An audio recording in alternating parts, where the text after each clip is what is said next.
Human Edge. This week's guest is Lea Esterhuizen. Lea is CEO of a business based in Amsterdam called And Wider. Lea very kindly flew in from Amsterdam to talk to me today, and it was a really wonderful conversation. We began by talking about her work previously in areas such as genocide and state-sponsored violence. And we talked about how she needed to build up a well of resilience in order to be able to cope with that work day in, day out. We then moved on to her current work with And Wider. She's the founder and CEO of that business, which helps big businesses look at human rights abuses in their supply chains. Really phenomenal work. We talked about the work now and what the trajectory for the business looks like in the next 10 years. We also talked about insecurity, the insecurities of being the CEO of a business with such desire for impact, the insecurities of being an effective leader, and also being the CEO of a business and a mum. And she told some really beautiful stories about conversations she's had with her children about that balance between working in impact and being a mum. It was a fantastic conversation. I loved it. I really loved it, and I hope you do too. And if you do, please like it, please share with everybody you know, and of course, please subscribe too. It would be massively helpful. Thank you. So I do want to talk about the work you're doing now, but I want to take you back in time, and maybe there's a common thread in terms of the work that you were doing in the realms of genocide, state-sponsored violence, forced migration, which to me, kind of looking from the outside in, must have been incredibly challenging to have to deal with for you day in, day out. So I suppose the question is, how were you able to tolerate that? How did you have to build up a well of resilience to be able to cope with doing that work day in, day out? Beautiful question.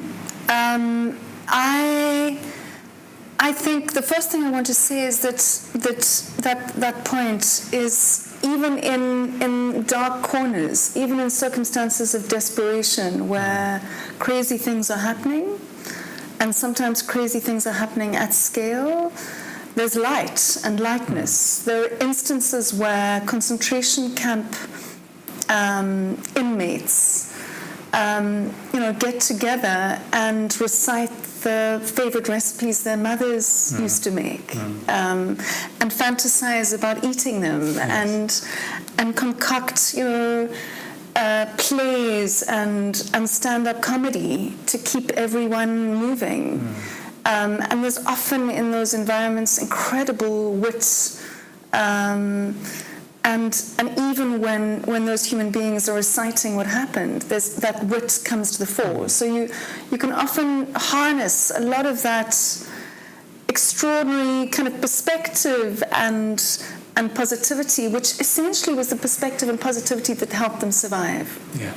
So you're privy to that, which is like gold dust, and a beautiful fuel. Yeah. Exactly. Yeah. And so I got a lot of energy from that element of that kind of work. And also another note to say about that is, in those environments, often those communities who've been through all of that don't sweat the small stuff anymore. The stakes are much higher, and life, the underlying fundamentals of life are much more important, and they're much more visible. And so there's not, materialism and the distractions that clutter our lives don't always feature in the same way in those communities' lives. And that's also a privilege. Yeah. And I could also harness that to say, we're alive, life is happening, things are good. Yes. And then I used to, and still do, practice certain kind of rituals, routinely practice.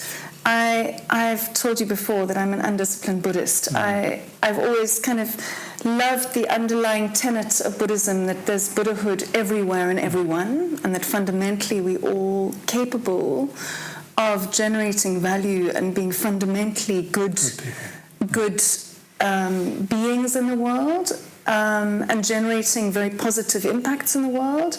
And if you believe in that potential, the world doesn't look horrifying. It's inspiring. Yeah. And then practicing that on a daily basis, pre-children, and when I can, post-children is just what I've done. And then the second, my mum, at the age when I was 5, from 5 onwards, kind of pulled me into her yoga practice.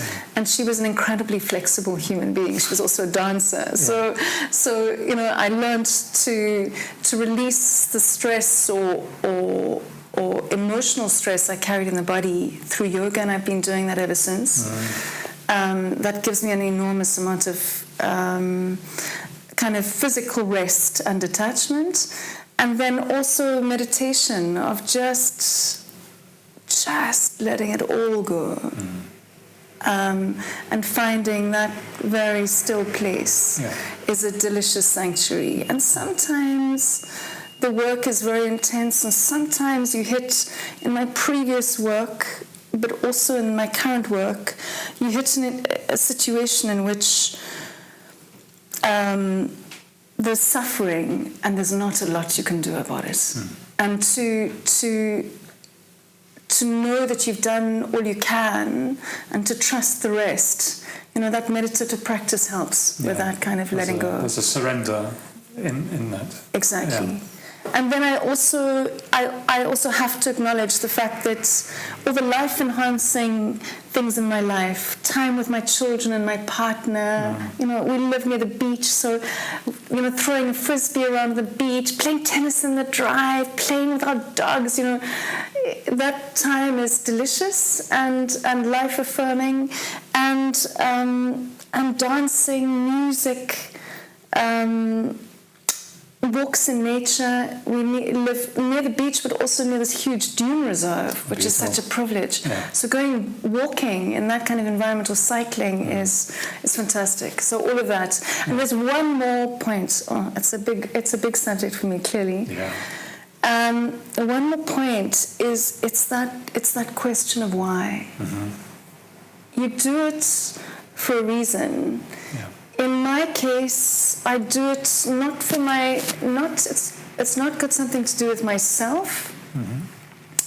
It's got to do with a certain restlessness about injustice, intense injustice. I was raised in apartheid South Africa, and as a child and a teenager, I felt deeply uncomfortable with the omnipresence of exclusion and discrimination and repression. And I promised myself as a child that as soon as I could, I would start doing something about it, when I could. Yeah. So in my teenage years, I just got as involved as I could, doing simple little things. And then from then onwards, being able to do something is also empowering and reassuring when you're in the face of large-scale injustice. And I think if you're powered by the why, if you know why you're doing it, and for me that's obvious, I believe these things are fundamentally wrong, and we can do better. Yeah. We can do better. Look what we did with this pandemic. The entire globe changed its behaviors within a few months. Yeah. Look what we can do as human beings. So we can do better, and my energy, I can sustain energy, the energetic investment I make in that kind of work, because of that belief that it's a big urgent picture and we need to do better. And whenever we're together, whether it's Zoom or in person, I'm struck by your energy, by the life, the love you have for life, and so everything you're telling me there kind of it makes sense in that context. Let's turn to the work you're doing now with And Wider. Can you give me a little bit of an insight in what that work involves? Sure. Essentially, And Wider was established to switch the lights on when it comes to human rights along supply chains, along global supply chains. So, and what I mean by switching the lights on is We're a human rights data provider, data platform actually. We generate insight into human rights risks as well as improvements along global supply chains. And we do that predominantly for big brands, but also, of course, for the suppliers they source from. So the data is used and usable to empower the suppliers to make continuous business relevant improvements, but also to empower the buying kind of companies and retailers to support improvements along the supply chain. So that's what we do. Yeah, it's just fascinating work. Yeah. And you're founder of the business and CEO, right? And when I looked online, did a little bit of due diligence on you online, what the words that were used to describe you, it was really interesting to me. It wasn't entrepreneur, it wasn't CEO, it was more along kind of data scientist, those kind of words. So it made me curious about how you see yourself. Clearly, you're the CEO of the business, you're the founder of the business. So, yeah, what's your own professional identity in your own mind? It's a good question. I guess I'm acutely aware of my responsibilities as a CEO and as a founder, because I carry quite material responsibilities to workers along the supply chain, to the businesses whose workforces and businesses we monitor, to the clients we serve, and to a team. And so I think that identity and those responsibilities is something that's in the forefront of my mind on a daily basis. And I think the data science background is a toolbox that's very useful in our trade, because we're a data platform. So, and I find that in the kind of sustainability tech world, that data expertise is often kind of in short supply, so it's been useful for the work we've done. But the interesting part is I don't deeply connect with either CEO or data scientist, in the sense that CEO is something, it's an identity related to responsibility, and I don't shed that. But I think what excites me is work as an innovator, and it sounds a little bit indulgent or even self-aggrandizing to say innovator, but what it is it means, again, it talks to a responsibility I have, that my responsibility has been to engineer systems to make checking on human rights along the supply chain and supporting improvements in human rights manageable. To take a very messy picture and have the means and insight to simplify that, so that we can drive companies involved in those supply chains to what needs to improve, so that they can improve it, and also to celebrate those improvements. So that role of the innovator, of constantly taking this complex world, some of which is looks quite, we can be too drawn to only focusing on the risk when there's a whole lot of good stuff happening. To kind of flip that over and say, hey, number one, it's manageable if you've got visibility, and number two, it's manageable also for your kind of company cultures and for your C-level, because we're talking not only about risk, but we're also talking about impressive improvements. So that innovator role, I love kind of, it feels like I can get into the bonnet, under the bonnet, and fiddle.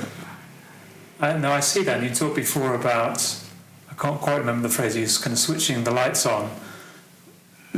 And what you're trying to do, it seems to me, is help the industry make radical changes, and that's the role of an innovator. So I can understand why you've chosen that word as being the most resonant word for the work you do. Yeah, brilliant. Yeah. What are the challenges for the business, and what are the challenges for you as CEO or as chief innovator of the business? Brilliant. I'll start with challenges for the business. I think the first is the last kind of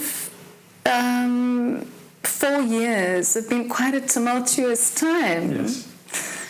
And I don't have to explain that to any of us, I think. But, we operate in a supply chain ourselves as a data platform and as a data provider. We provide data to our client base and, their supply chains and their financial and commercial well-being kind of affects us. So when those companies went through hard times during the last 4 years, of course it affected us too. And I think the challenge has been to turn those moments where sustainability budgets and teams suddenly shrank from 10 to 1 to opportunities and think, how can we support? What products can we innovate that provide more for less? And I think those were crucial in driving, some of the bigger work we do now when it comes to assessing human rights across entire sourcing landscapes, the landscape assessment. So I think that's been challenging, quite a roller coaster, but I think we've navigated it well, and I think that kind of that drive to innovate in those tough times actually can serve a startup very well. Yeah. And then the second is, I've got an incredibly dedicated team who are all very mission-driven. And that seems to be a common denominator across the team. Now, that's a phenomenal positive. But there's also a risk there that when you've got a team that's very mission-driven and you've got a lot of work to do, the tendency is to always overstretch. Yeah. And so to continuously, maintain practices and inject opportunities to stop and reflect, to breathe some space and time into certain people's diaries and into teams, to slow the pace down when needed, to sustain, to make everything sustainable, with the kind of pace of work sustainable, is incredibly important. Yeah. And that's been challenging but really important. And then I think the third one is we're currently fundraising, and it's an investment environment currently that is a bit nervous because we've been through a lot in the last 4 years. So investor sentiment is nervous, and in that context, requirements are very high, and all of that is fine, it's understandable. I think what we're doing is, what we've got now is a product roadmap. We know exactly what we need to build to unlock this kind of big improvement vision. Yeah. And we're willing to go. The kind of blueprint's all there. The team's all motivated. We know exactly how we want to grow the team, as well as build a beautiful new platform that focuses on improvement and has everything needed to trigger actually improvements along global supply chains when it comes to human rights. But we need the right third investor to join that round. So if anyone knows that third investor, please let me know. But that's currently the scouting mission, is in this environment where investor sentiment's a little bit nervous, to kind of check under all the, behind all the trees, in all the unexpected places for the right profile of investor. And what is that? I mean, clearly you're looking for somebody that will give you the money, but beyond that, it's much more than that. It's much more than that. So what is the profile of the right investor for you? Exactly. In fact, it's the non-financial aspect that's more important, to be honest.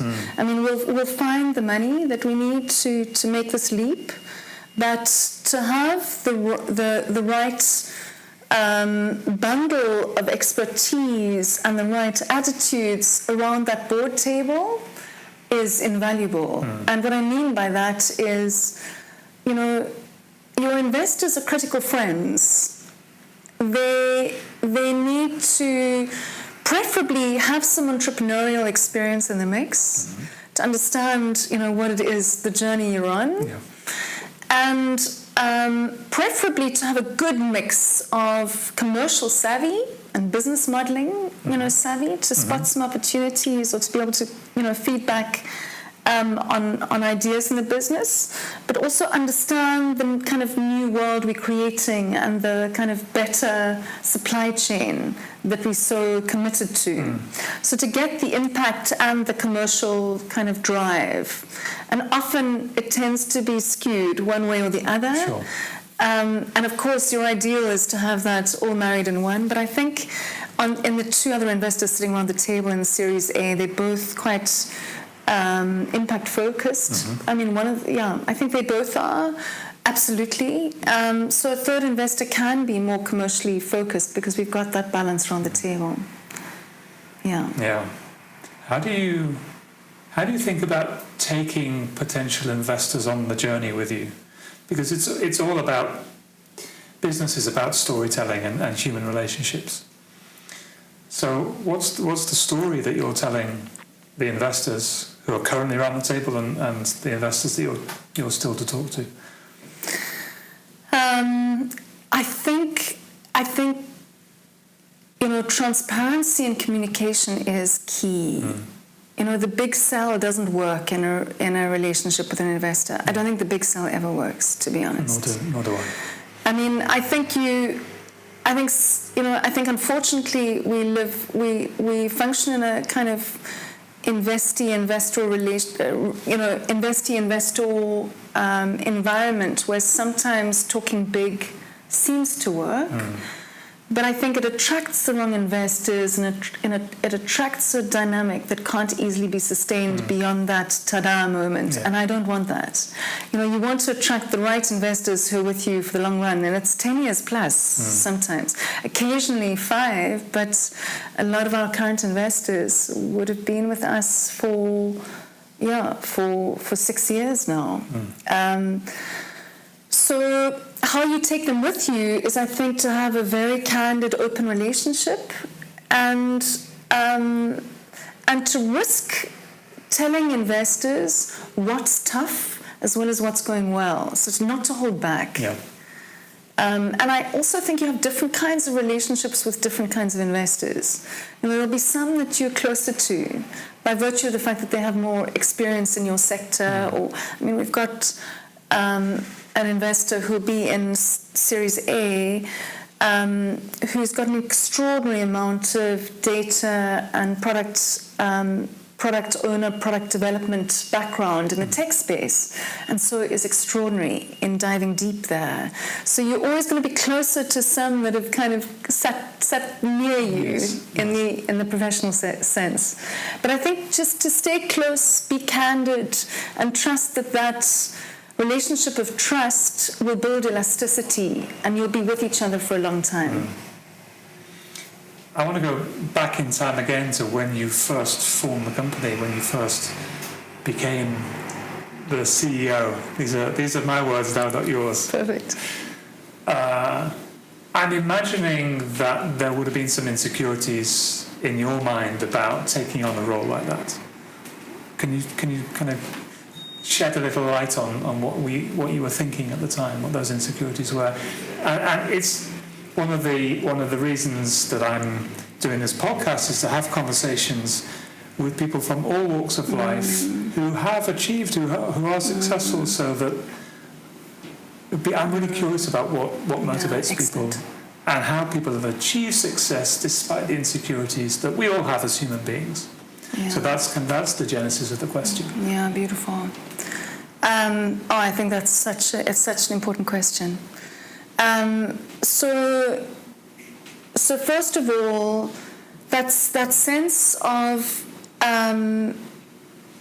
are we making progress? Are we making a difference? And are we making progress fast enough? So the problem is, I'm an impatient person, and I spot the problem, and I want to fix it fast, especially if it involves suffering at scale. Yeah, it's understandable.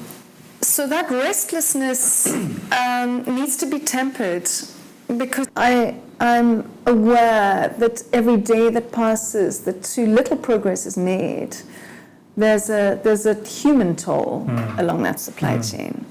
So I have to temper that impatience. very carefully, because if I feel that sense of urgency on a daily basis, I'd burn out in a week. Yes.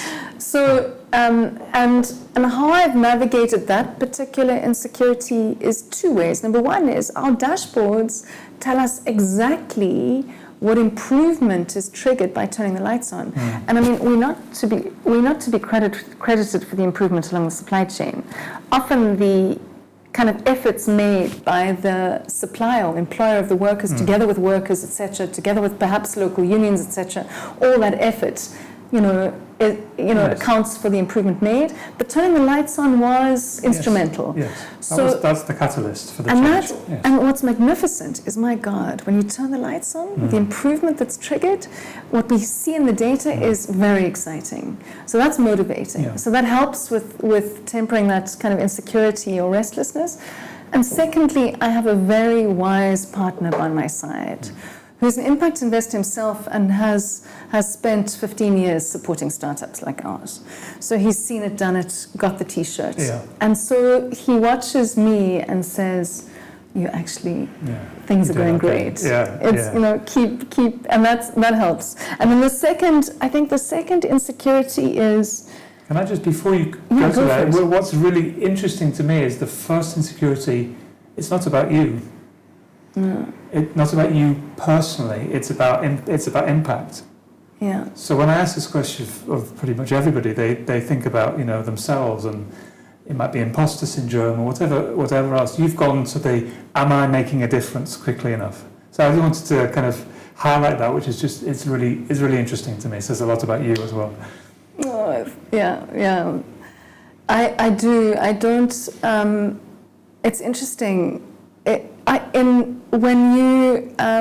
When you sent me some inspiration in terms of what we could cover, and when I glanced through it, I thought, do I face insecurities in terms of whether I'm an effective leader? And of course, insecurities are very interesting things. The minute you name them, then of course it triggers a sense of am I? Maybe, a sense of reflection. And in that process of reflecting on effective leadership, I thought, in a way, currently in Adwider, we're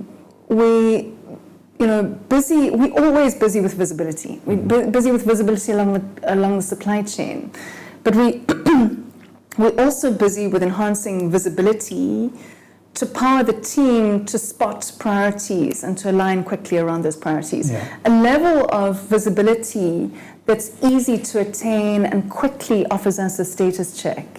Now, I think effective leadership is not micromanagement. It's the opposite. It's empowering the team and letting them get on with it with enough resources and realistic kind of delivery and ambitions, delivery times and ambitions, and then providing input when you think you can really add value. But that bit came to mind. I suddenly thought effective leadership really, you lean heavily on visibility, and it's about recognizing when you're not needed, when you don't add any value, and to keep quiet and listen. Yeah. And then the final one is, in terms of insecurity, is I'm aware that sometimes, as a chief exec, my external facing commitments and the time I spend with others outside of the team sometimes far exceeds the time I spend with my own team. And to get that balance right, to make sure that I'm actually present enough with my own team to provide support and to listen actively. And that's always something I'm working on. I never arrive and think, da-da. No, it's an active, awareness. To be a listening kind of, present and listening. And you talked about your role as a mum earlier. Oh, yes. Oh, that's a good one. That's a good one. I know it's a challenge for many working mums to juggle, success in their professional life and let's call it success as a mum. How do you think about that balance? Yeah, that's such a that's such a beautiful thing to flag. And actually, I think that's one, on a personal level, I think that's probably the one insecurity that's very real, is that sense that, by virtue of my children being born with me as a parent, from day one, they had to radically accept that I was often busy with bigger pictures that they couldn't touch and get their hands on. And I think it's been tough sometimes for them. Friends often point out that they think the boys have benefited, and that there are ways in which their worldview has benefited from my sense of the bigger picture. I think that there's validity in that, but I must say recently I caught the boys talking to each other, overheard. Actually, I was in the room, so it wasn't like I was snooping, but of course we always listen to our children. Yes. But actually Nix had just said to me, Mum, you're frowning more than laughing at the moment. Wow, they are so perceptive, aren't they? Yeah. And he said it's been a while since you were laughing more than frowning. And he was a little bit sad about it. There was a melancholy about it. And I said, oh, Nix, are you sure? And he said, yeah, I'm sure. And then Jonah from next door, because their bedrooms are next to each other, we live in a privileged environment where each child has a bedroom. Yeah. He was in the adjoining room, and he said, Nix, don't worry, Mum will come back. It's this period she's going through. Yeah. And he said, Mum is fundraising at the moment. And there's a lot of pressure. Yeah. Because, of course, with fundraising, you have to build another full-time job onto your usual full-time job. So it's just a lot of... And he said, at the other end of that, she'll be playful again. So much wisdom. Yeah, so much wisdom. And in that moment, it was quite unnerving. I thought, damn it, I don't want to wait until the end of this fundraise. So it that brings you back to... how do I ensure that I'm available and let go and disconnect, to be available to my children, to have fun in the midst of all of this? Yeah. And I need to keep my eye on that. Yeah. We have practices at bedtime which are great fun. We do a lot of reading out loud and fun bits, and that is delicious. But the boys also, related to this insecurity, the good part is the boys know about the why. They connect to it, actually. Yeah. And so I think when I'm less than magnificently available, when a lot of them have friends whose mothers work part-time, and I used to get a lot of, Mum, why don't you do this and why don't you do that? And I don't get that so much anymore. I think Jonah once, a few years ago now, said when he was in primary school still, he and his mates got together and all Googled their mothers. And he said, you always don't pick me up from school, and I don't get the same, luxurious lunches and na. But he said, it was fun. So I said, well, it doesn't reflect impact. It just reflects, a certain level of visibility online, but I'm pleased that you got some satisfaction. I think there's some correlation between the two. I think there is. That's a beautiful effort. Story. Yeah. Yes, exactly. So it's 10, and Wider's 10 years old this year. Yes. What does the next, if you can see that far into the future, what does the next 10 years hold for the business and for you? So, beautiful question. Essentially, we moving beyond simply being a data provider to providing a platform or environment that drives improvement.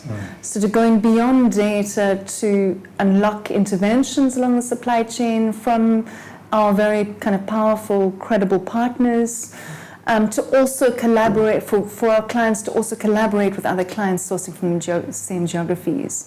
And we also kind of quite busy with ensuring we in a sense, building in the background, this larger platform environment that will benefit from our own primary data plus other data from credible sources to build an even bigger picture that can predict risk as well as talk about current risks.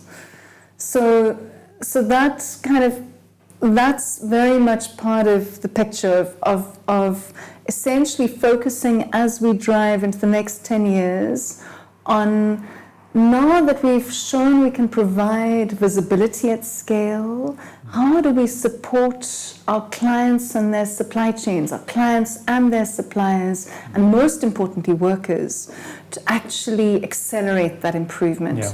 And I think there, the key is, an